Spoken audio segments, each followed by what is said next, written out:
What's up, YTPC? This is DSG Pipe Smoker with another pipe smoking video. Today,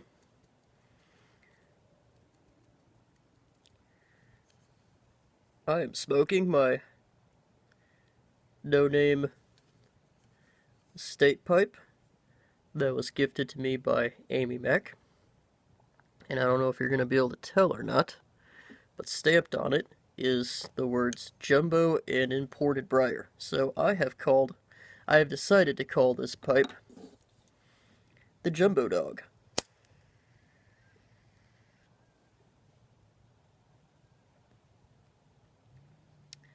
And in said pipe, I am smoking Velvet. I haven't had Velvet in a while, and glad I'm getting to smoke it tonight because it's pretty good.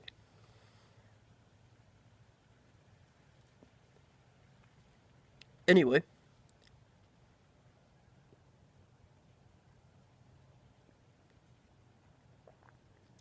that's not what today's video is about. I know it's been a while since I last made another video. Again, I'm really busy with work. Also been really busy with my truck, which not only has been taking up a lot of time and spent a lot of money on it, but more on that when I do my weekend pipe chat. That is not what today's video is about. Today's video is going to be a tobacco review for Esotericas Peace Haven. It's a straight Virginia blend that was gifted to me by Heisenberg 067. Came in this jar, for those of you who remember me unpackaging it. And I believe when I did the Yabo for that, I videotaped me putting the blends in the jars. But this is the jar I had the Peace Haven in. As you can see, I smoked all of it, which is great because I need an empty mason jar for the Peterson University flake, I think is what it is. Yeah, the Peterson University flake that Amy Mac has generously gifted me, along with this pipe and a few other things. So again, Amy, thank you. I appreciate it. I am thoroughly enjoying the pipe. Anyway, with all that out of the way,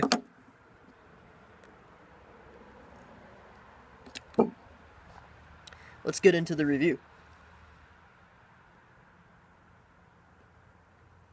So, Peace Haven is an Esoterica blend. It's a little bit easier to get than the others, especially if you want to compare it to the likes of Penzance or maybe even Pembroke.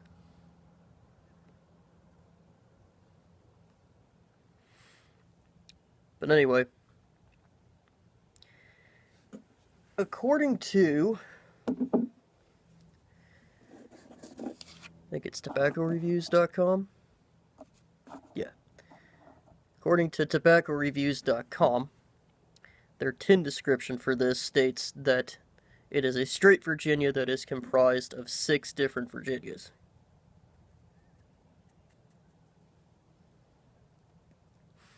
Now, when I show you the video with the tobacco appearance and the aroma, you might be able to pick out some of the Virginia components. We'll get into flavor profile later, but I had a hard time discerning the individual Virginia tobaccos that they were talking about. Now, that being said, I'm not a huge Virginia guy. I do smoke Virginia Periques, but that's only because most of them, not all of them, but most of them do not give me tongue bite in the same manner that a straight Virginia will.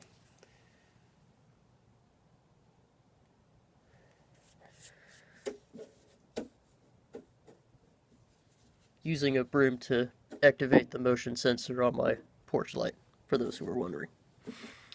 Anyway, let me cut it right here and we'll get right into the appearance and the aroma of Peacehaven. Hey guys, so this is the appearance and the aroma section of the review for Peacehaven. So that's kind of what it looks like.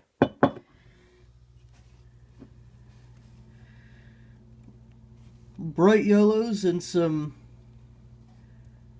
sort of a lighter brown to it. Get an aroma on it. Kind of smells like raisin and grass. It kind of has that combination to it. It's also very sweet. Has a very sweet aroma to it. But anyway, that's kind of what it looks like. Let me see if I can get this camera to focus a little bit better.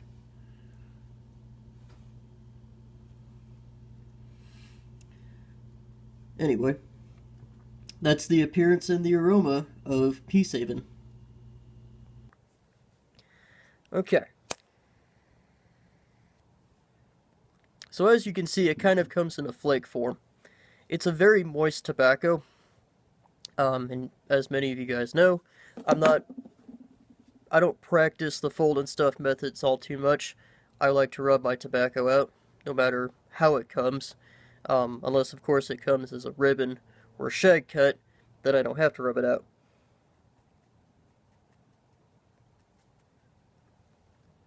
Keeps things consistent. And that's what I did with this tobacco. It actually made it a little bit easier to dry out. In fact, it actually made it a lot easier to dry out.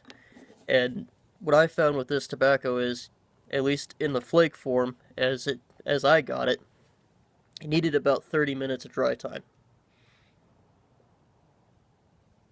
This is after rubbing it out, of course. I would presume that if you're going to do the fold and stuff method, you probably have to let it sit out for a good 10 or 15 minutes more, so just something to bear in mind.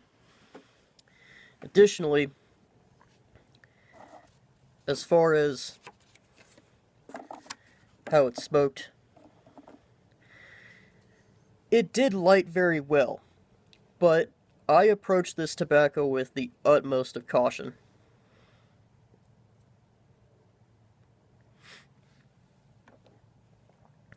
In pretty much the entire process.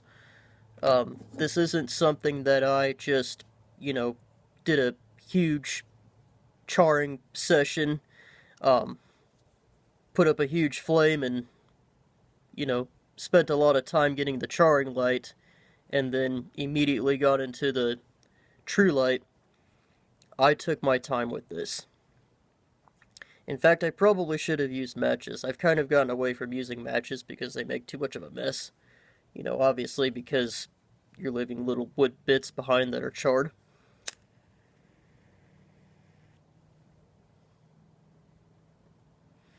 But even with a lighter, like I said, when I started to light it, I was very, very cautious about how I lit it because I know how susceptible I am to tongue bite when it comes to straight Virginias.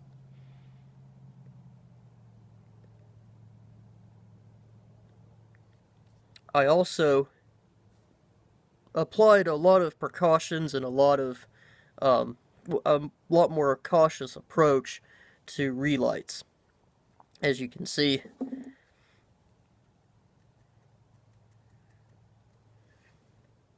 can't tell if there's an airflow issue or if I just overpacked it. I probably overpacked it, but I mean, you can see how I'm relighting this pipe.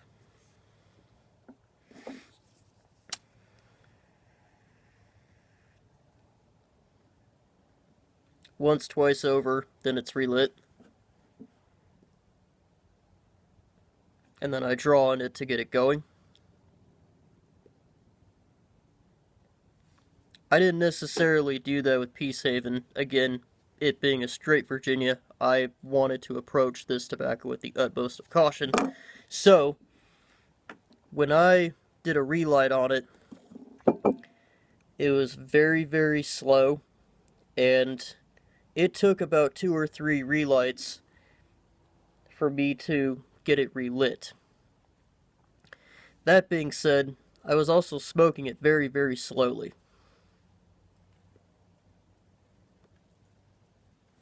To the point that my pipe went out several times. A lot more often than what I normally would smoke it. I say all that to say this.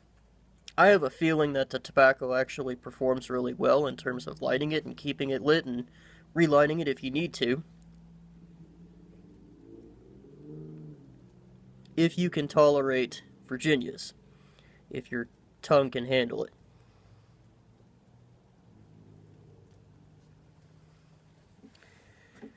My tongue, for the most part, can't, so again, I approached it with caution.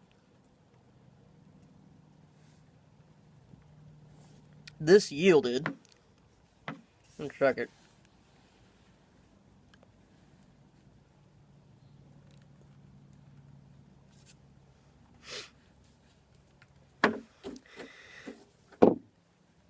This yielded a very long smoke. Something in the order of well over an hour in an average-sized bowl. Usually in an average-sized bowl, something about like this Peterson P-Lip, it'll take me about half hour to 45 minutes to smoke most blends, depending on how dry it is, what kind of cut it is, how well I packed it, etc., etc.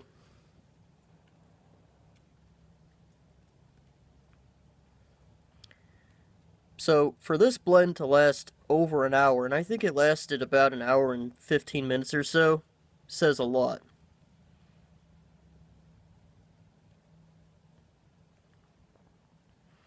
With that being said, in the right pipe, smoked appropriately, dried out appropriately, this was the first straight Virginia blend I've smoked that didn't give me tongue bite.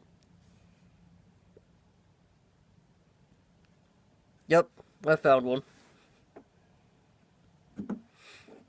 Took several attempts with other blends, and I almost completely gave up on it. Again, if Berg hadn't been so generous as to send it.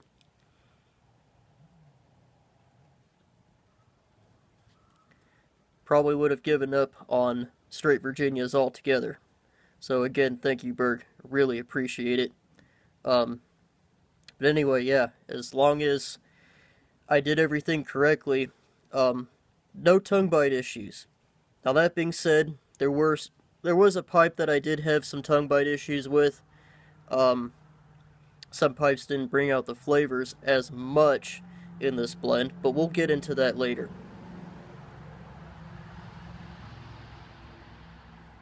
As far as the smoke itself, it's a light to medium body blend. It's light in flavor. It has a very airy smoke to it. It's not super thick and chewy like, you know, the heavy Latakia blends or the heavy Darkfire Kentucky heavy burley blends that I'm used to smoking. This one's very airy. It's very thin too.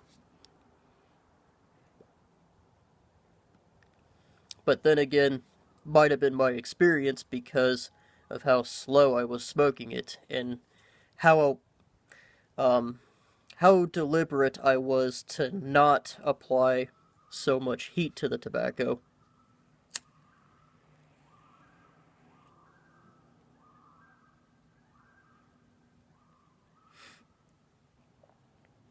As far as nicotine goes, it does have a nicotine hit to it. It's about medium-ish, I would say.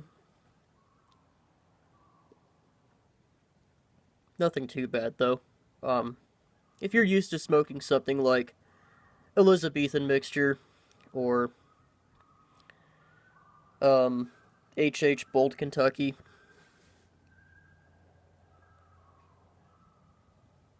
I don't know what straight Virginia to compare it to, but if you're used to smoking blends like that, or blends that are close to that, in terms of nicotine content, shouldn't have an issue with this tobacco.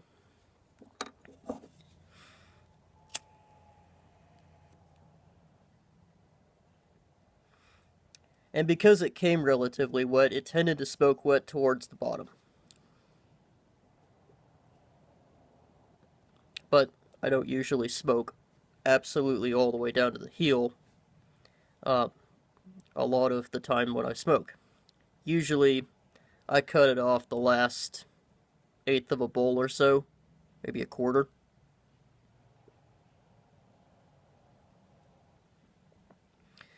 But, speaking of pipes, let me show you what I smoked it out of. I actually got a pretty good sample from this, so I was able to smoke this out of quite a few pipes. This is the first pipe I smoked it out of. This is the do-it-yourself, or carve-it-yourself pipe. As you can see, very tall bowl, relatively narrow. This smoked the best in terms of not only pulling flavor out of the tobacco. One second. Come on, you bastard. That gets kind of annoying after a while. I'm going to see if there's a way to leave that on. But anyway. Not only did that pipe deliver the most flavor that you can get out of this blend, again, this is a very light blend to begin with, but that pipe got the most out of what little that blend produced. It also smoked it the best, mechanically speaking, and this was the pipe that produced the less tongue bite, believe it or not. Or one of them, actually, I should say, because I got pretty good results as far as preventing tongue bite out of this Peterson with the P-lip. The Peterson didn't really bring out the flavors as much. Additionally, I wanted to see how it would perform in a conical bowl, so I smoked it out of this one. And I got a lot of tongue bite from this one. I think it's because it starts out with a very wide bowl. And it's just hard to keep a cool smoke with that wide bowl.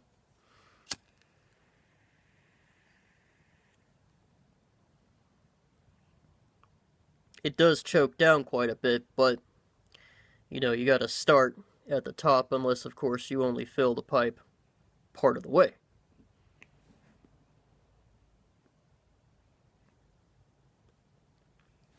But anyway,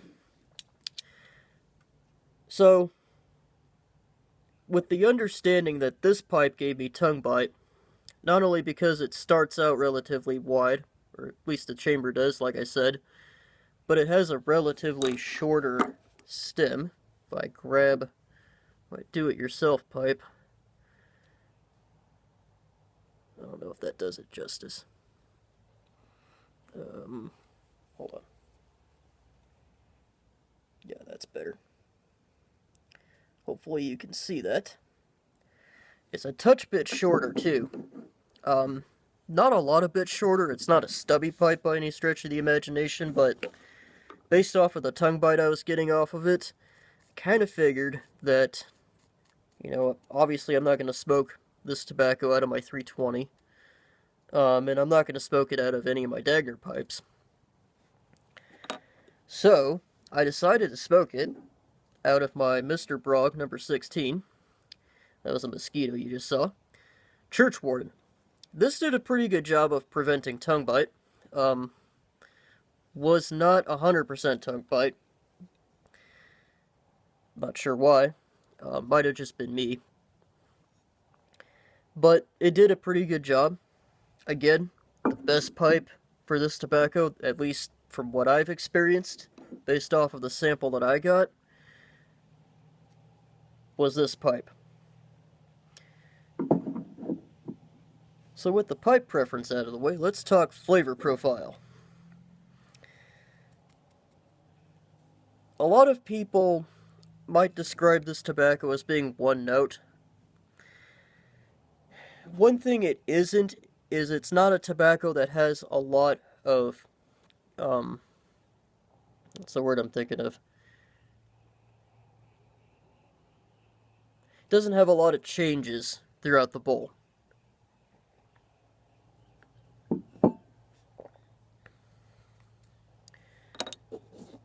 it's pretty, it stays pretty consistent.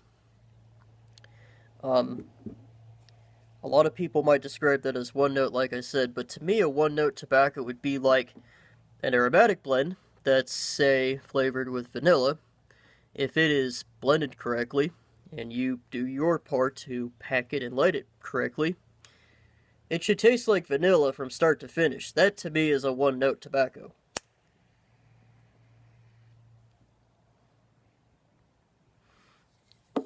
And while, like I said, this wasn't necessarily what I would consider to be a one-note tobacco, it's pretty close to it. For one thing, especially in the taller, narrower bowl that I prefer to smoke it out of, had a lot of sweetness to it all throughout the bowl. It also had a fleeting, fruity note to it that kind of came and went. Additionally, it had... Hold on a second.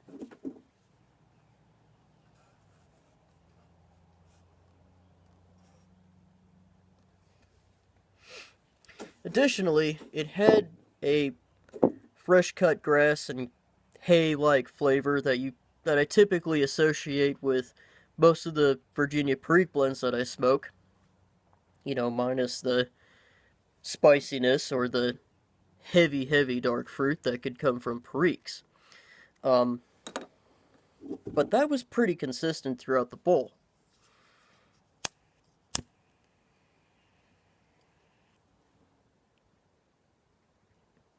In fact, flavor-wise, it was pretty consistent throughout even the different chamber dimensions.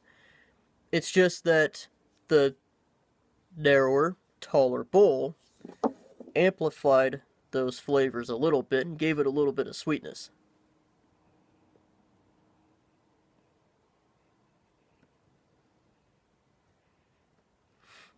And the hay and fresh cut grass kind of taste was definitely, well, it had a young kind of feel to it. You know what I mean? It was very similar to Orlick Golden Slice, but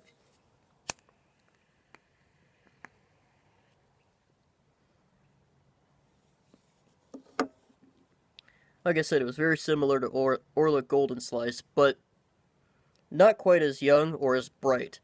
That was the thing I remembered a lot about smoking Orlick Golden Slice. Which I still have, and I still intend on giving to Cowboy Chris, by the way. So Cowboy Chris, if you're watching this, please send me your contact information, at least your mailing address, and I will send that out to you because you asked about it. So, anyway, it was similar to Orlick in the slightly less matured hay and fresh cut grass kind of taste, but this was slightly more mature than that. It felt a little bit heavier than that. A little bit earthier, I guess.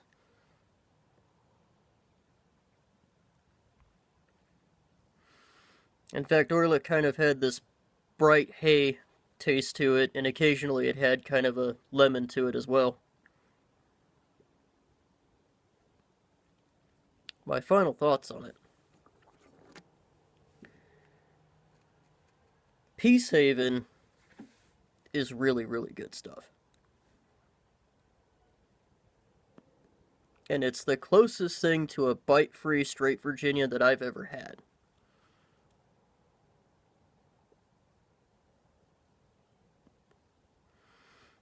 Makes me hopeful to try other straight Virginias, but this is definitely one of the Esoterica blends that I would hope to, or that I'm going to pursue.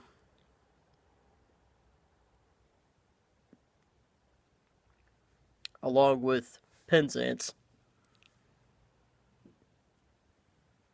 Be curious to see how this blend evolves and changes as it ages.